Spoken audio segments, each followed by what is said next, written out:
चित्रा देखिए, कांग्रेस पार्टी और उसके लिए एक बहुत बड़ी खलबली का ये सबब बन गया है। राहुल गांधी कह रहे हैं मैं देश की आवाज बुलंद करने के लिए हर कीमत चुकाने को तैयार हूं, लेकिन सच्चाई ये है कि बीते दिन के फैसले के बाद अभी तक वो लीगल डिस्कोर्स क्या लेना है उस पर आगे नहीं बढ़े हैं। लेकिन यहां पर जैसा कि कांग्रेस आरोप लगा रही है, बिजली की तेजी से काम हुआ, सदस्यता रद्द कर दी गई।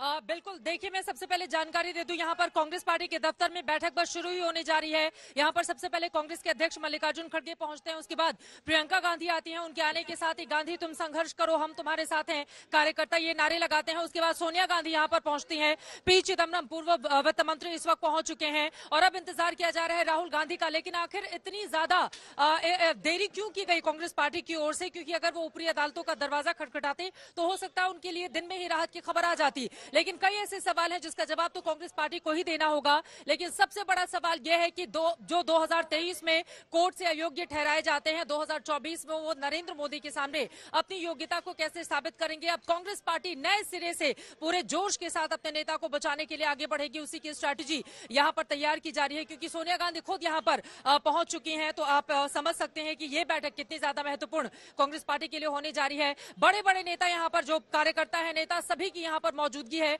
तमाम लीगल एक्सपर्ट को भी बुलाया गया है और अब इंतजार किया जा रहा है राहुल गांधी का। माना यही जा रहा है। अंबिका सोनी इस गाड़ी में है मेरे पीछे, जो अब पहुंचने वाली है इस मीटिंग के लिए। बस कुछ ही देर में यहां पर राहुल गांधी भी पहुंचेंगे। उसके बाद नए सिरे से तैयारी की जाएगी कि आखिर ऊपरी अदालतों के जरिए कैसे राहुल गांधी को राहत दिलाई जाए। और इसके साथ ही तमाम जो लीगल एक्सपर्ट है उनसे भी बातचीत की जाएगी। मैं लौट रही हूँ आपके पास, मैं लौट रही हूँ। राहुल गांधी कुछ देर में पहुंचेंगे यहाँ पर।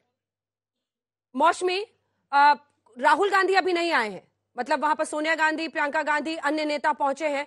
अभिषेक मनु सिंघवी ने आज जब प्रेस कॉन्फ्रेंस की तो मौसमी उन्होंने सीधे सीधे कोर्ट की जो प्रक्रिया रही है इस पूरे मामले की, मानहानि केस की सुनवाई में, उन्होंने कहा कि प्रिलिमिनरी इंक्वायरी जो होनी चाहिए थी वो नहीं हुई। तो क्या कांग्रेस पार्टी सीधा उस फैसले को, उस प्रोसीडिंग्स को ही चैलेंज करने का मन बना रही है, ऐसा उनकी बातों से लगा?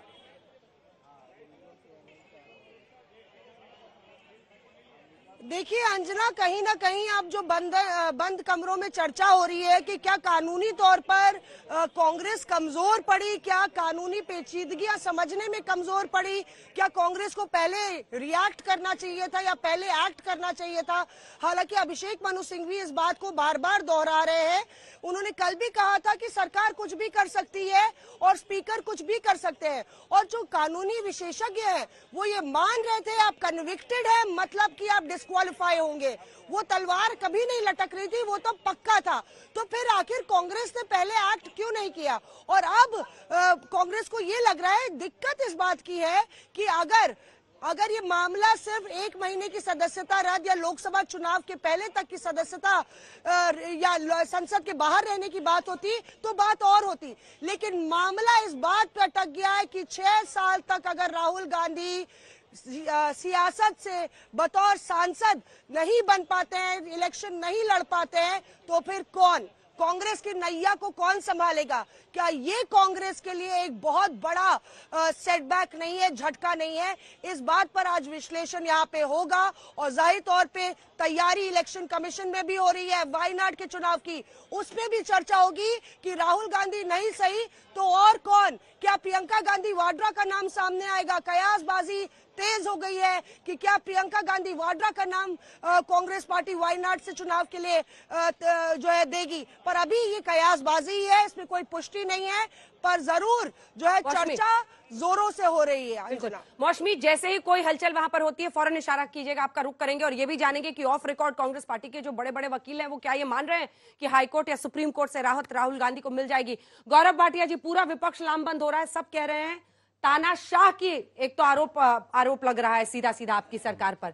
दूसरी तरफ आप देख रहे हैं कि ये पूरा मामला ऐसा प्रतीत हो रहा है कि 24 के लिए आप लोग राहुल गांधी को पिन डाउन, कह रहे हैं भारत जोड़ो यात्रा से डर गए, आप चुनाव से डर गए, इसलिए राहुल को ऐसे डिस्क्वालीफाई कर रहे हैं।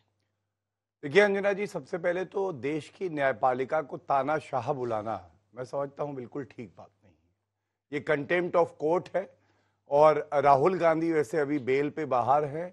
जेल की सलाखों के पीछे जाने का अगर शौक है, चक्की पीसनी है, तो इस तरह के वक्तव्य देते रहें। मुझे ये यकीन है कि देश की न्यायपालिका ऐसे कंटेम्पचुअस स्टेटमेंट के लिए ना केवल राहुल गांधी को बल्कि खड़गे जी को, पीएल पुनिया जी को, सबको जेल की सलाखों के पीछे भेजेगी और वो वहां चक्की पीसेंगे। दूसरी बात, मैं तो ये कहूंगा, आप ये बताइए कि अभी पवन खेड़ा को कुछ दिन पहले ही जब सर्वोच्च न्यायालय ने उनकी अरेस्ट पे रोक लगाई तो जयराम रमेश आके बोले टाइगर जिंदा है। सोनिया गांधी और राहुल गांधी दोनों बेल पे बाहर हैं। ये कहां की न्यायपालिका है? इटली की तो है नहीं, ये तो भारत की ही न्यायपालिका है जो इनको जब रिलीफ दे दे तो न्यायपालिका बहुत अच्छी है, लेकिन अगर सजा दे दे तो फिर वो खराब हो जाती है। तीसरी बात, मैं आपके चैनल पे एक बड़ी बात बताता हूं, अगर न्यायपालिका के फैसले मानने नहीं और न्यायपालिका भारत की खराब है, ये 2012 कांग्रेस की सरकार थी, सुप्रीम कोर्ट का जजमेंट लेके आया हूं, राहुल गांधी पे बलात्कार का आरोप लगा, हाईकोर्ट ने इसे रद्द किया, सुप्रीम कोर्ट ने हाईकोर्ट को सही माना, पूरे देश ने इस फैसले को स्वीकारा और माना। यही परंपरा है।